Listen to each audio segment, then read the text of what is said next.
Hello everyone. Once again, Update Day is here, and this week it's a very important balance shift for a lot of different things. But before I get into that, I'll mention the bulk of the work that I was doing this week, something that you're actually not going to see on the server just yet. I'm referring, of course, to the ongoing map overhaul. At this stage, I'm currently working on the new apartments, and it's going very well. In addition to furnishing and restoring a lot of the interiors of the buildings, I've been adding nice little hiding spots here and there for all of you devious fellows who want to engage in good old-fashioned anti-civil activity. I'm also planning on adding rooftop access to a lot of these areas for both civil protection and those who aren't afraid to break the law and get up there when they're not supposed to. But anyways, enough rambling about unfinished features. Back to the actual update, the stuff that's on the server right now. First thing that is worth mentioning that it doesn't really affect a whole lot of people right now, but it certainly will in the future, is the balance fixes for the SMG. For Overwatch soldiers especially, it used to scale far too high. The weapon scaling for the SMG was broken universally, really, and so I tweaked some of the values in there, and now it's fixed. I was testing it quite extensively, and it feels a lot more like it's supposed to. A lot more like the Half-Life 2 one as well, so I think you guys will really appreciate it when you get your hands on one.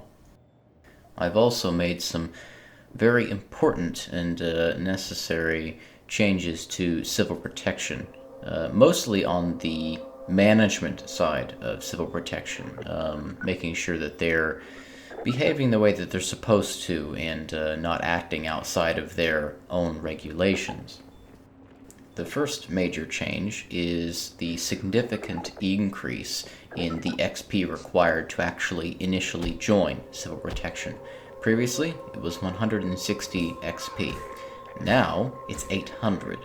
So you have to have been on the server for a significant amount of time longer before you actually get access to civil protection.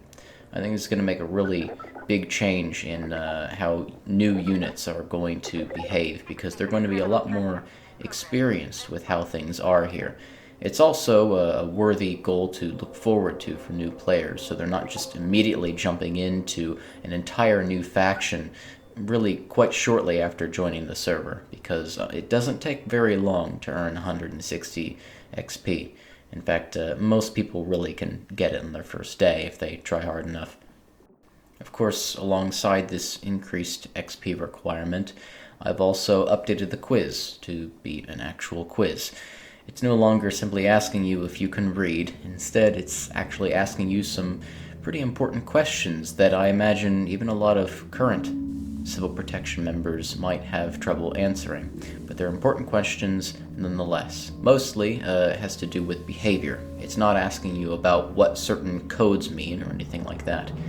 It's asking you what you would do in certain situations, and how you respond is incredibly important, of course, because these situations that it's detailing are some of the most common and some of the most controversial in how you would respond. You need to know exactly what you're supposed to do before you can be given the opportunity to respond to them in the first place. And of course, dispatch has been fixed, or fixed again. The radio functions were missing from the previous week's update, and I have, of course, re-enabled them for this week. So, supervisors should be able to properly manage civil protection once again.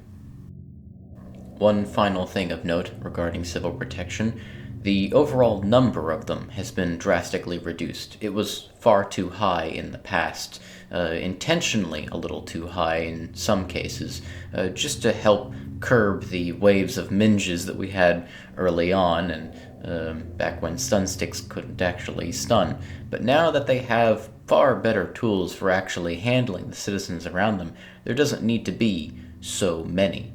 And so, in preparation for the future changes where civil protection is going to be much smaller and much more closely managed in their patrols by Overwatch, I've reduced the overall amount that can be active at a time.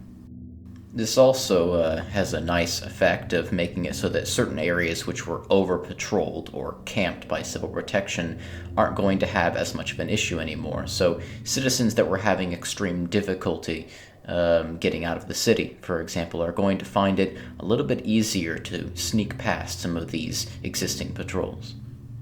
That's about it for civil protection. I'll cover one last thing that I tweaked this update, outside of course, a plethora of random bug fixes, is some adjustments to the Purgatory system that I had implemented last week.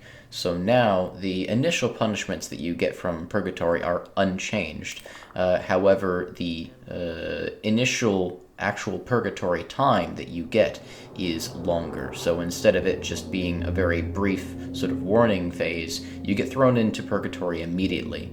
But the sort of free pass, first death, is still present. So a lot of people are really never going to be affected by this change. It's really just there for the minges who were being given a relaxed initial sentence when they didn't really deserve it.